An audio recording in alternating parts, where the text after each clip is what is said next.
Pregunta: ¿cómo crear un ambiente de aprendizaje en casa? Yo sé que cuando me preguntáis esto, que es una pregunta muy común, la mayoría estáis pensando en el ambiente físico, en qué pongo en mi casa, cómo distribuyo las cosas en casa, qué tipo de materiales debería tener. Y no sería yo si contestara lo que realmente estáis esperando que conteste. Así que voy con mi respuesta muy honesta y muy sincera, que es: por favor, no conviertas tu casa en una copia del colegio. Tu casa no es un colegio. No debería ser una copia de una escuela o del ideal de tu escuela. Esto es muy habitual no solo para la gente que educa sin escuela, sino también para gente que escolariza a sus hijos, pero consideran pues que es muy importante que eso tenga una continuidad en casa y dar un apoyo pues por las tardes o fuera de los días lectivos.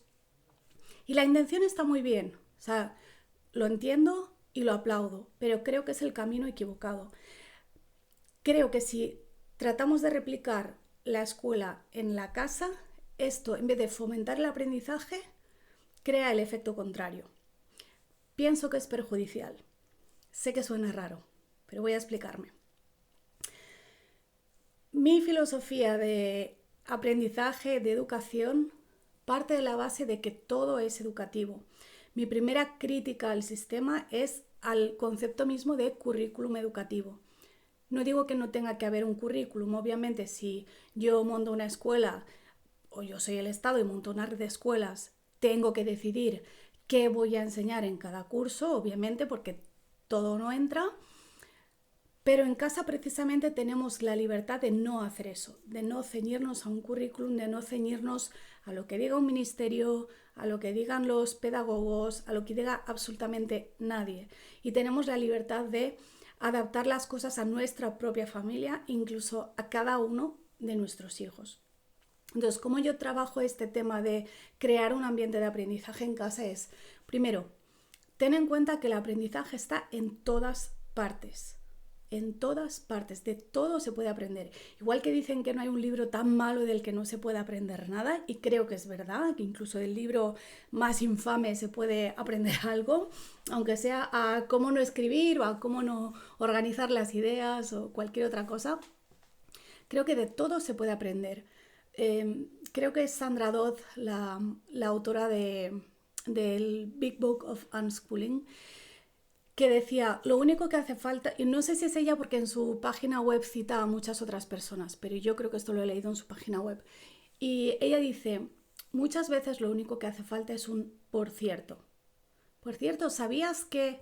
Y contar una historia, una anécdota, una curiosidad, y de ahí se puede encender esa chispa que hace que el niño tenga curiosidad por seguir indagando en ese tema. O puede que no, puede que ahí quede la cosa. Muchas veces los niños hacen una pregunta y no quieren una respuesta muy elaborada, lo habréis notado. Cuando el niño te pregunta algo, quiere una respuesta breve, concisa, y tú te empiezas a enrollar y a contarle y a poner contexto y a irte por las ramas. Y es como, no, el niño ya ha desconectado, ya lo perdiste. Entonces, ¿cómo hacemos para crear un ambiente de aprendizaje en casa? Lo primero es cambiando nuestra actitud. Tu actitud es la que lo define todo. No hace falta que tengas tu salón como un aula Montessori, no hace falta que tengas recursos educativos siempre a la vista y las paredes llenas de láminas didácticas y cosas así. Puedes tenerlo. Yo durante muchos años en el salón de mi casa había mapas de España, mapas de Europa, mapas del mundo, el sistema solar y la tabla periódica. Eso lo tuvimos durante muchos años puesto. La gente cuando entraba se sorprendía porque, claro, esperaban un salón pues al uso, ¿no? Con cuadros o algo, o con una decoración, digamos, entre comillas, normal, y no era eso lo que se encontraban. Pero lo primero es tu actitud. Puede haber mucho más aprendizaje en una casa, digamos, decorada de manera convencional, donde los padres tienen una actitud proactiva hacia el aprendizaje, que en una casa llena de materiales que nunca nadie los toca y nadie habla. Entonces hay tres factores que hay que tener en cuenta: el espacio físico, el tiempo y la energía. El espacio físico es de lo que las personas que me han mandado la pregunta de hoy esperaban que fuese este vídeo. Y no va a ir de eso, porque el espacio físico en el fondo es lo de menos.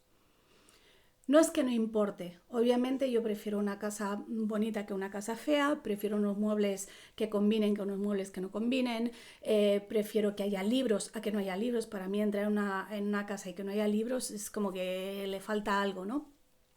Pero eso es una cuestión muy personal que será diferente para cada familia y no es eso lo que hace la diferencia en el aprendizaje. Sí es cierto que es muy recomendable pues que haya cosas al alcance de los niños y por ejemplo una cosa que se recomienda mucho en el mundo del unschooling es una técnica que se llama strewing, que significa literalmente esparcir cosas por la casa para que el niño se las vaya encontrando y si quiere las mira y si no quiere no las mira y si quiere las toca, las prueba, pregunta o no. Y puedes ir dejando desde lo más obvio que sería, pues dejo este libro, por ejemplo, aquí tengo un atlas. Pues mi hijo puede entrar aquí y puede fijarse, puede abrirlo y puede preguntar o puede que lo ignore. Eso es como lo más obvio, ¿no? La gente siempre suele relacionar la educación con los libros. Y es verdad, tiene mucho que ver, pero hemos dicho que la educación está en todas partes. Entonces también puedes dejar a lo mejor cosas que te encuentres en la naturaleza, piñas, conchas, piedras, cualquier cosa así. O puedes dejar, a lo mejor tienes una brújula o un reloj de bolsillo que ya no se ven, algún objeto antiguo o alguna herramienta. Por ejemplo, recuerdo que a mi hijo cuando era pequeño le llamaba mucho la atención los compases y ese tipo de cosas. Cualquier cosa la puedes ir dejando para ver si les llama la atención o no les llama la atención. Incluso, no sé, pegar alguna imagen en la nevera o si tienes, nosotros durante muchos años también tuvimos una pizarra blanca de estas que se usan con rotulador, siempre a la vista, la hemos tenido en diferentes sitios, en el salón, en el pasillo, en diferentes sitios, y ahí puedes anotar cosas y ver si a alguien le llama la atención o no. Entonces eso sería el espacio físico, que no significa convertir tu casa en una copia de la escuela. Sobre todo pienso que si tus hijos van a la escuela, con perdón, vaya desgracia que lleguen a su casa y eso sea como la escuela 2. A mí no me gustaría. Entonces esto es el espacio físico. Pero luego también está la energía, que es eso, es la actitud que tú le pones. Es cómo actúas tú en relación con el aprendizaje y en relación con tus hijos. Eso es mucho más importante que tener materiales Montessori que son carísimos o tener solo juguetes de madera que, ojo, los juguetes de madera no son mejores que los de plástico o no son mejores los sin pilas que los con pilas porque depende de muchas otras cosas. Y luego está el tiempo, que creo que es lo que más falta, lo que más les falta a los niños, pero también a muchos padres, que es que haya tiempo simplemente para observar, para reflexionar, para hablar, hacer las cosas sin prisa. Yo hace un año o dos tomé la decisión de hacer las tareas de la casa sin prisa. Que se hacía menos, pero les hacía sin prisa. Y oye, resulta que hago más. Yo no sé por qué misterio, decía aquel que el tiempo es relativo y será verdad, porque hago más, me agobio menos, me canso menos, lo disfruto más.